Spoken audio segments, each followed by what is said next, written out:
नमस्कार दोस्तों, सूर्य ज्योतिष 108 चैनल में आपका स्वागत है। फ्रेंड्स, आज की वीडियो में हम बात करेंगे कि राहु कुंडली के पहले भाव में क्या फल देता है। तो फ्रेंड्स, बने रहिए इस वीडियो में। फ्रेंड्स, वीडियो शुरू करने से पहले आप हमारे चैनल को सब्सक्राइब कर दें और बेल आइकन के बटन को भी दबा दें। जैसा कि फ्रेंड्स हमको पता ही है कि पहला, पंचम और नवम भाव धर्म त्रिकोण कहा जाता है। ये बहुत ही पवित्र भाव होते हैं, पर जब इनमें पापी ग्रह बैठते हैं तो इन भावों को खराब कर देते हैं। फ्रेंड्स, पहले भाव में बैठा राहु उस घर में पड़ी हुई राशि के अनुसार ही फल देगा। उदाहरण के तौर पर हमने ये इस वीडियो में आपको दिखाया है कि पहले भाव में मेष राशि पड़ी हुई है, इसलिए फ्रेंड्स इस मेष राशि के अनुसार ही राहु अपना फल देगा। मंगल के जैसा ही राहु इस कुंडली में फल देगा।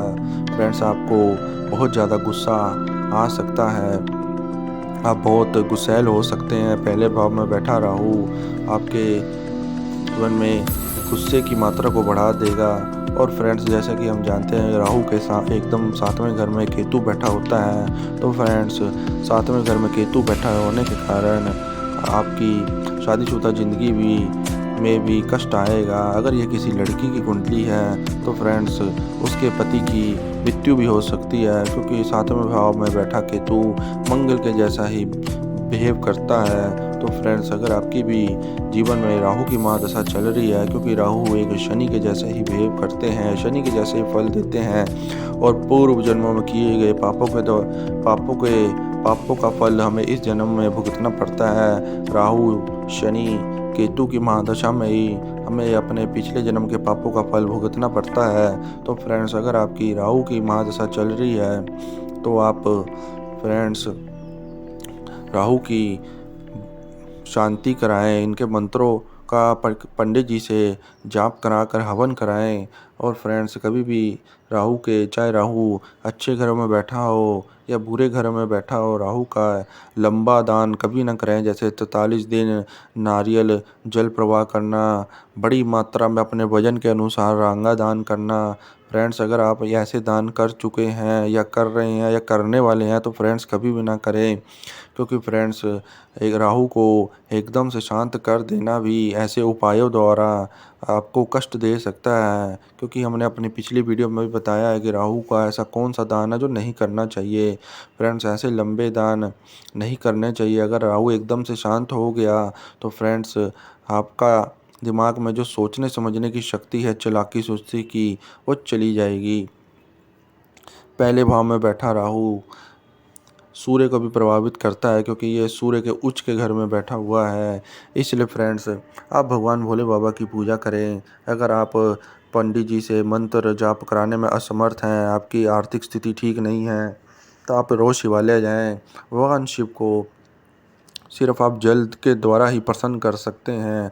राहु को आप भगवान शिव या भगवान शनि के द्वारा शांत कर सकते हैं। फ्रेंड्स, आप शिवालय में जाकर भगवान शिव को जल चढ़ाएं, बेलपत्री चढ़ाएं, पुष्प चढ़ाएं। बस प्रार्थना करें, भगवान ये राहु की महादशा अच्छे से निकल जाए, हमारे जीवन में कोई कष्ट ना आए। भगवान भोले बाबा आपको ज़रूर आशीर्वाद देंगे। भगवान भोले बाबा आपको कोई भी मूल्यवान वस्तु चढ़ाने की ज़रूरत नहीं है। अगर आपकी जेब में आर्थिक स्थिति आपकी अगर ठीक नहीं है तो फ्रेंड्स आप जल चढ़ा कर भी भगवान भोले बाबा को प्रसन्न कर सकते हैं। हमारे भोले बाबा जल के द्वारा ही प्रसन्न हो जाते हैं। इसलिए फ्रेंड्स, अगर आप काशी जैसे, उज्जैन जैसे दिव्य नगरों में रहते हैं तो वहाँ पे शिवालय में जाकर, किसी भी मंदिर में जाकर आप भोले बाबा को जल चढ़ाएं, बेलपत्री चढ़ाएं और प्रार्थना करें, हे भगवान ये राहु की महादशा हमारे जीवन में अच्छे से निकल जाए, हमें कोई भी कष्ट ना आए। क्योंकि फ्रेंड्स, राहु अपनी जब भी महादशा शुरू होती है, ये सभी लग्नों में अलग अलग फल देती है। पर फ्रेंड्स, हमने देखा है बहुत सी कुंडलियों को देखकर कि राहु जब भी महादशा में आता है, या तो ये अपनी महादशा में फल शुरुआत में फल देता है, भयंकर फल देता है, या जब इसकी महादशा ख़त्म हो रही होती है तब ये अपना भयंकर फल देता है। दोनों टाइम पीरियड में इसके बहुत भयानक परिणाम आते हैं।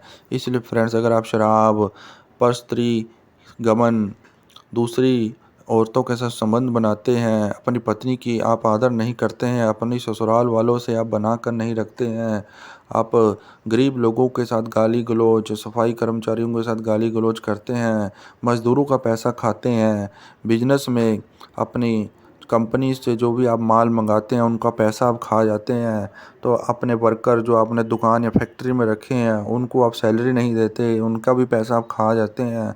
तो फ्रेंड्स, ये राहु आपको एकदम भयानक फल देगा अपनी महादशा के शुरुआत में या अंत में। आपका काम धंधा सब चौपट भी हो सकता है, आपको आपका भयानक एक्सीडेंट भी होकर ये करा सकता है। क्योंकि फ्रेंड्स, जब भी राहु की महादशा ख़त्म हो रही होती है तो इसकी आखिरी अंतर्दशा मंगल की चलती है। जब भी राहु में मंगल की अंतर्दशा चलती है तो इंसान का एक्सीडेंट के भयानक योग बनते हैं। तो फ्रेंड्स, आप इसीलिए आप अपना चरित्र ठीक रखें, ईमानदार रहें और किसी का भी पैसा आप ना खाएं, अपनी पत्नी का आदर करें, ससुराल वालों का आदर करें। जब भी आप ससुराल जाएं मिठाई ज़रूर साथ में लेके जाएं और भगवान भोले बाबा की आप पूजा अवश्य करें। अगर आपकी आर्थिक स्थिति ठीक नहीं है, आप भोलेनाथ की पूजा कभी भी मत छोड़ें। अगर ये किसी लड़की की कुंडली है तो अगर उसकी उम्र ज़्यादा हो रही है फिर तो फ्रेंड्स कोई बात नहीं। अगर उम्र कम है और महादशा ख़त्म होने में ये 2-3 साल बचे हैं, ये महादशा ख़त्म होने के बाद ही आप उस लड़की की शादी कराएं। क्योंकि राहु की महादशा में भी की गई शादी अच्छी नहीं चलती, ये शादी में भी अपना भयानक फल देता है। क्योंकि हमने फ्रेंड्स अपने जीवन में बहुत सी कुंडलियां देखी हैं जिनकी शादी राहु की महादशा में हुई, वो ज़्यादा दिन चली नहीं, उनके पतियों ने उनको तलाक दे दिया। क्योंकि फ्रेंड्स, राहु पूर्व जन्म के पापों को भुगतने के लिए इस महादशा में आता है। इसलिए फ्रेंड्स, राहु की महादशा में और शनि की महादशा में बहुत कष्ट होता है, जीवन एकदम स्लो हो जाता है। इसलिए फ्रेंड्स, आप अपना ईमानदार रहें, चरित्रवान रहें। जो भी मैंने आपको बताया है, किसी के पैसे न मारें, अपनी पत्नी का आदर करें। अगर आपकी शादी नहीं हो रही है तो फ्रेंड्स, आप अगर आपकी महादशा ये ख़त्म होने वाली है 1-2 साल में तो वेट कर लें। इस राहु की महादशा में आप शादी कभी भी ना करें। क्योंकि राहु की महादशा ख़त्म होने के बाद ये हमारे बृहस्पति ग्रह की महादशा शुरू होती है, तो आप उसमें शादी करें। और फ्रेंड्स, भगवान आप भोले बाबा का साथ कभी ना छोड़ें। बस वो ही एक ऐसे महादेव हैं जो आपको इस राहु की महादशा से बचा सकते हैं। क्योंकि फ्रेंड्स, हमारे भोले बाबा बहुत ही भोले हैं, वो आपके थोड़े से जल चढ़ाने से भी प्रसन्न हो जाते हैं। इसलिए फ्रेंड्स, अगर आपकी आर्थिक स्थिति ठीक नहीं है और आपकी शादी भी नहीं हुई है, आपका करियर भी नहीं बन रहा है और बस आपकी इस राहु की महादशा को ख़त्म होने में बस थोड़ा सा समय रह गया है, तो फ्रेंड्स, जो जो बातें मैंने आपको बताई हैं उसको आप फॉलो करें।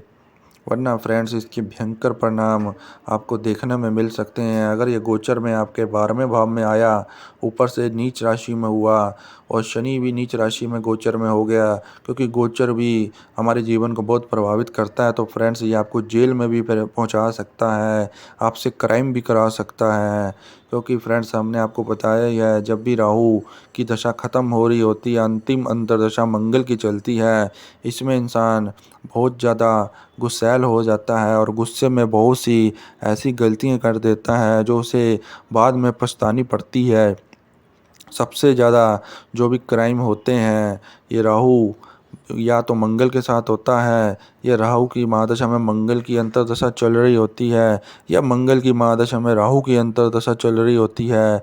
ऐसे टाइम में भी और गोचर में भी राहु को स्थिति देखकर हमने देखा है कि लोगों को जेल यात्रा करनी पड़ी है। इसलिए फ्रेंड्स, जो जो मैंने आपको नियम इसके बताए हैं उसको आप फॉलो करें और भगवान भोले बाबा को आप प्रसन्न जरूर करें। वो ही आपको इस दुख भरी महादशा में से बचा सकते हैं। भगवान भोले बाबा आपको आशीर्वाद दें। आप हमारे चैनल को ज़रूर सब्सक्राइब करें और बेल आइकन के बटन को भी दबा दें। हर हर महादेव।